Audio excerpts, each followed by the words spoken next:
Hello students, welcome to chemistry class. Think like a proton and stay positive. Let's begin.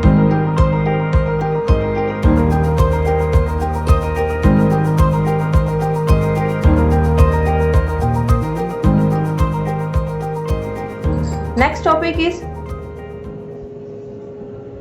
diffusion in matter. As we discussed in previous videos, diffusion क्या होता है? Diffusion is the movement of molecule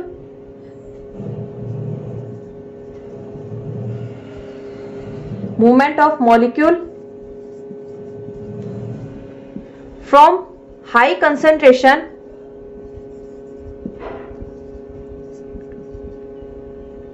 to low concentration. जिसमें मैंने example दी थी आपको perfume की, duo की. अगर हम परफ्यूम को रूम के एक कॉर्नर में स्प्रे करते हैं, जैसे मैंने ड्यू लिया और यहाँ रूम के कॉर्नर पे स्प्रे किया, इसकी फ्रेगनेंस क्या होगी? थोड़े टाइम बाद पूरे रूम में फैल जाएगी. किसके कारण? यहाँ पे जो परफ्यूम की मॉलिक्यूल्स थे उनकी कंसंट्रेशन क्या थी? ज़्यादा थी. अब वो हाई कंसंट्रेशन से लो कंसंट्रेशन की तरफ मूव कर रहे हैं, जो क्या चीज़ एक्सप्लेन करता है? डिफ्यूजन. अब डिफ्यूजन सॉलिड्स में भी होती है, लिक्विड्स में भी होती है और गैसेस में भी होती है. अब हमने डिफरेंस के बेस पे बताना है कि किस में कितनी डिफ्यूजन होती है.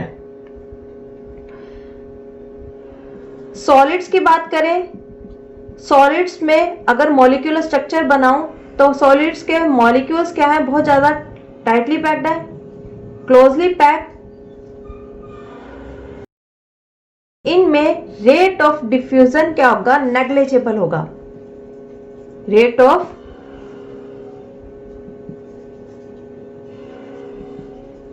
Of diffusion is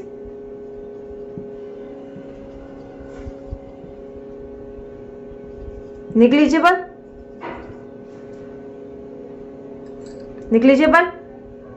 But in case of a liquids में मॉलिक्यूलर स्ट्रक्चर क्या होता है? थोड़ा सा लूजली पैक होता है. इसमें मॉलिक्यूल्स क्या होते हैं? थोड़े से लूजली पैक है. जो डिफ्यूजन होगा, डिफ्यूजन हायर देन सॉलिड्स के कंपेयर में डिफ्यूजन इसमें क्या होगा? ज़्यादा होगा. अब इसमें एग्जांपल के हमारे पास एक वाटर का गिलास है. मैंने इस वाटर के गिलास में क्या किया? ये कंटेनर है जिसमें मैंने क्या फिल कर रखा है? वाटर. अगर आप इस वाटर गिलास में 2 या 3 ड्रॉप्स इंक के डाल देते हो तो आप थोड़े टाइम बाद देखोगे वो इंक पूरी तरह इस वाटर में एकदम से डिस्पर्स हो जाएगी, फैल जाएगी. फैली क्यों? Due to the process of a diffusion. Means water का कलर भी, अगर आपने रेड इंक डाली है तो वाटर का कलर भी थोड़ा सा रेडिश हो जाएगा, due to the diffusion of molecules of ink completely into water. Next case है in case of a gas. Gas में जो मॉलिक्यूलर स्ट्रक्चर होता है बहुत ज़्यादा लूजली पैक है. अगर एक मॉलिक्यूल यहाँ प्रेजेंट है तो सेकंड मॉलिक्यूल क्या होगा? रूम के दूसरे कॉर्नर में हो सकता है, जिसके कारण बहुत ज़्यादा एम्प्टी स्पेस है. अब एम्प्टी स्पेस है मीन्स इन मॉलिक्यूल्स के पास क्या होती है? काइनेटिक एनर्जी भी बहुत ज़्यादा होगी. लिक्विड में काइनेटिक एनर्जी क्या होगी? गैस के कंपेयर कम होगी और सॉलिड में उससे भी ज़्यादा कम होगी, निग्लिजिबल होगी. काइनेटिक एनर्जी ज़्यादा है तो लगातार मोशन में है तो रेट ऑफ डिफ्यूजन भी क्या होगा? हाई होगा.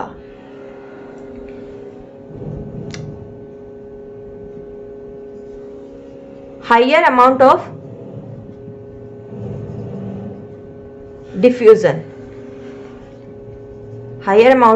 Diffusion in case of a gases. अब इससे related after diffusion now effect of temperature. effect of temperature on diffusion. Diffusion के रेट के ऊपर टेम्परेचर क्या का इफेक्ट है। अगर टेम्परेचर क्या होता है, हाई है, तो रेट ऑफ डिफ्यूजन भी क्या हो जाएगा, इंक्रीज हो जाएगा। अगर टेम्परेचर लो है तो रेट ऑफ डिफ्यूजन भी क्या हो जाएगा, लो हो जाएगा। हम इस इक्वेशन को ये बोल सकते हैं कि टेम्परेचर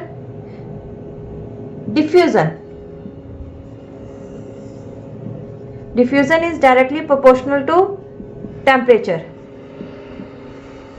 If temperature increases,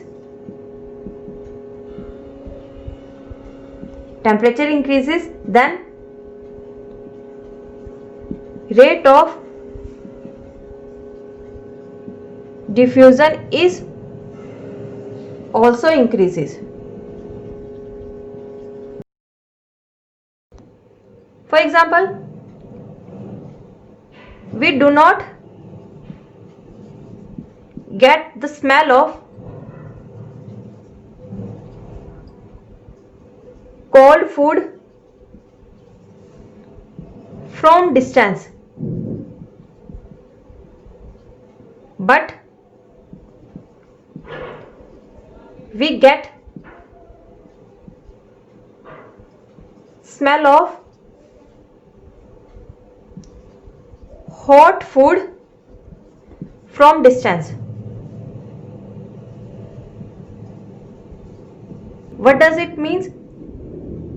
अगर आपके मदर किचन में खाना कुक कर रहे हैं और आप घर के दूसरे कॉर्नर पे हो, किचन आपका एक कॉर्नर में है और आप इस कॉर्नर में जाके बैठे हो, तो आपको कुक्ड फूड की स्मेल इमीडिएटली आ जाएगी। बट अगर आपके मदर फ्रिज में से फूड निकाल के किचन की शेल्फ पे रखते हो तो आपको स्मेल नहीं आती है। फ्रोजन फूड की स्मेल नहीं आती है। क्यों नहीं आती है? क्योंकि फ्रोजन फूड में, ठंडे फूड में रेट ऑफ डिफ्यूजन क्या होता है, कम होता है। जैसे मैंने बोला था, अगर टेम्परेचर बढ़ाओगे तो डिफ्यूजन का रेट भी क्या हो जाएगा, बढ़ जाएगा। पर जब खाना ही ठंडा है, मीन्स उसका टेम्परेचर कम है, तो उसकी हमें फ्रेगनेंस नहीं आएगी। पर जब खाने को कुक कर रहे थे, कुक करने का मतलब उसमें काइनेटिक एनर्जी ज़्यादा थी। काइनेटिक एनर्जी ज़्यादा होने के कारण वो मॉलिक्यूल्स लगातार मूव करेंगे और जल्दी डिफ्यूज हो जाएंगे, जिसके कारण आपको बहुत जल्दी उसकी फ्रेगनेंस आएगी। Next topic of this chapter is other states of matter.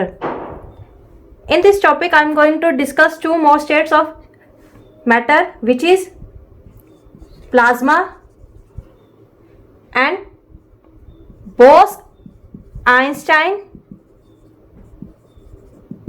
condensate.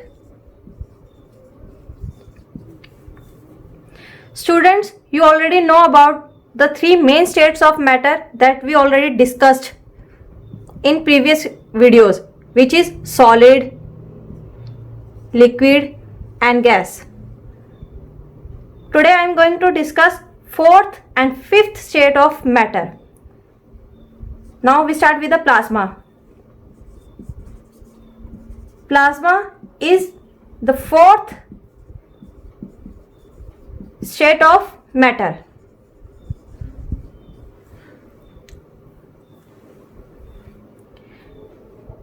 Plasma is made up of, plasma किसकी बनी हुई है?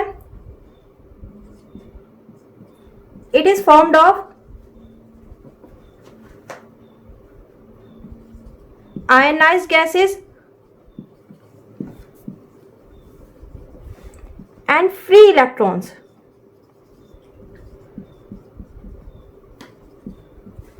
आयनाइज्ड का मीनिंग क्या है?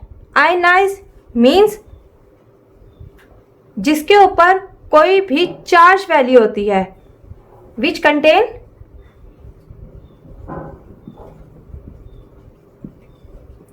Charge, it may be negative और इट मे बी पॉजिटिव। अब जो आयनाइज्ड गैसेस होती हैं, आयनाइज्ड गैसेस कहाँ पाई जाती है? It is present in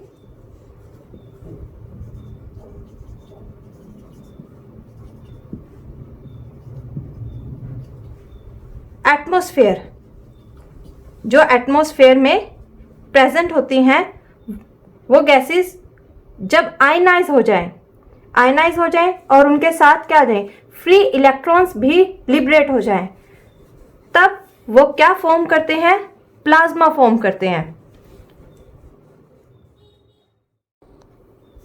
plasma state बनती कब है? प्लाज्मा स्टेट एग्जिस्ट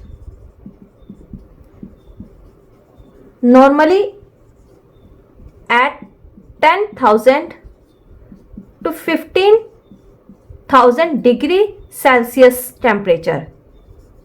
मीन्स इस टेम्परेचर पे जाके प्लाज्मा स्टेट बनती है। इट मीन्स बहुत ज़्यादा टेम्परेचर चाहिए होता है प्लाज्मा स्टेट को बनाने के लिए। Example, neon sign bulb.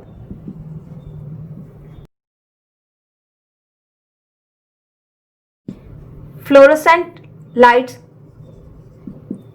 Neon sign bulb क्या होते हैं? नियॉन साइन बल्ब आपने अपने घर में इलेक्ट्रिसिटी बोर्ड में रेड कलर के इंडिकेटर्स को देखा होगा। उन रेड कलर के इंडिकेटर्स का जो नेम है वो नियॉन साइन बल्ब है। मीन्स वो भी एक एग्जांपल है प्लाज्मा की। ऐसे ही फ्लोरोसेंट लाइट बल्ब होते हैं। फ्लोरोसेंट लाइट बल्ब में और नियॉन साइन में लो प्रेशर गैस डाली जाती है। लो प्रेशर मर्क्यूरी वेपर्स और जीनोन, आर्गन, क्रिप्टॉन इस टाइप की गैसेस होती हैं। इस लो प्रेशर गैस में से जब इलेक्ट्रिसिटी पास करवाते हैं, when we pass electric current, अब इलेक्ट्रिक करंट पास करते ही इस लो प्रेशर गैस क्या हो जाती है? लो प्रेशर गैस आयनाइज हो जाती है। Gets ionised. जब आयनाइज होगी तब क्या करते हैं? It starts to glow. फिर ये क्या हो जाता है? एकदम से ग्लो करना स्टार्ट कर देते हैं। हम यूनिवर्स में से अगर एग्जांपल लें प्लाज्मा की, sun and star. Sun and stars are the best example of plasma. They are also known as plasma. अब सन और स्टार को प्लाज्मा क्यों बोला जाता है? क्योंकि ये भी क्या है? गैसेस के बने हुए हैं। हाइड्रोजन और हीलियम जैसी गैसेस से बने हुए हैं और यहाँ पे टेम्परेचर भी बहुत ज़्यादा हाई रहता है। टेम्परेचर हाई जब रहता है तो इसमें क्या आ जाता है? गैसेस आयनाइज हो जाती हैं। जब गैसेस आयनाइज हो जाती हैं तो वो क्या करते हैं? ग्लो करते हैं। लगातार इस तरीके से वो ग्लो करते हैं। स्टडीज ये भी बोलती हैं about 99% of matter of universe is plasma. Universe का 99% जो मैटर है वो क्या कहलाता है? प्लाज्मा बोलते हैं। उसे हम बोलते हैं प्लाज्मा। अब आपको पूरे लेक्चर में क्या समझ में आया इसमें प्लाज्मा से रिलेटेड? कि plasma is the highly energetic state,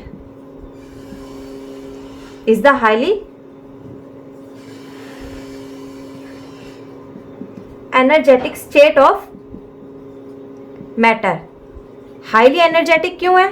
क्योंकि हाई टेम्परेचर पे फॉर्म होती है, जिसके कारण मॉलिक्यूल्स हमेशा क्या रहते हैं? मोशन में रहते हैं। हमेशा उनमें काइनेटिक एनर्जी बनी रहती है, जिसके कारण क्या बोला जाता है उसे? Highly energetic state of matter.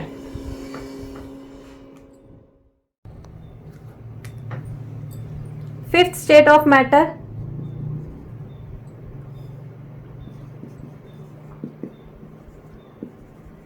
matter is BEC. BEC means Bose, Einstein, condensate. In 1920,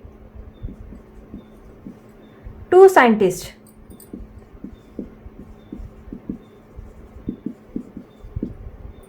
discovered this state of matter. One is Satyendra Nath Bose,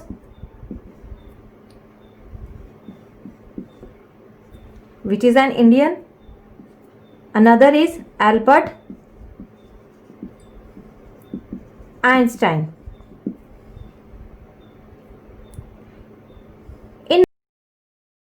In 2001, three more scientists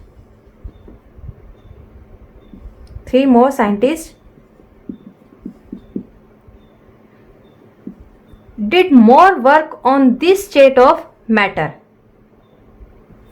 They are Eric A. Connell, another is Wolfgang Ketterle, and last one is Carl E. Wayman. The scientists are of USA and they got Nobel Prize for this research. ये state of matter क्या explain कर रही है actually? This state of matter is opposite of, it is completely opposite of plasma state. Plasma state कब बनती है? Plasma state की formation होती है जब टेम्परेचर बहुत ज़्यादा हाई होता है. Form at high temperature.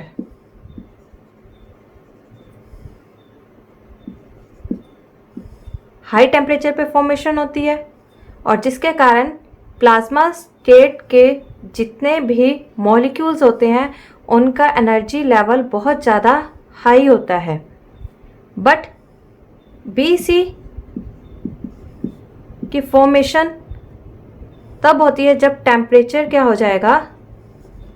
Temperature is very low. BEC में एग्जाम्पल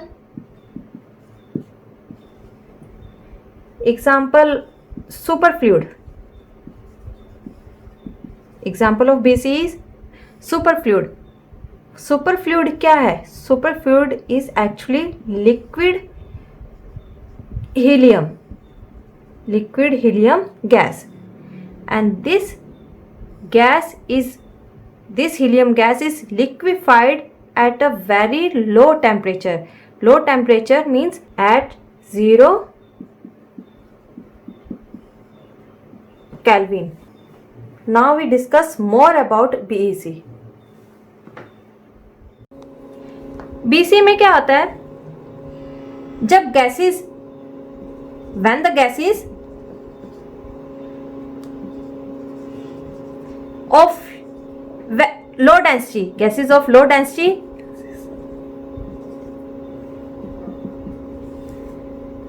is cooled, ठंडी की जाती है at very low temperature. अब low temperature यहां पे क्या बता रहा है? It tells the temperature is at absolute zero temperature. अब absolute zero temperature का मतलब क्या होता है? As you know, the standard unit of temperature is Kelvin. अब लो डेंसिटी गैसेस का एब्सोल्यूट जीरो टेम्परेचर कब होगा? जब उन गैसेस का टेम्परेचर जीरो केल्विन होगा. Zero Kelvin means it is equal to -273 degree Celsius. इस टेम्परेचर पे क्या होता है? Gases starts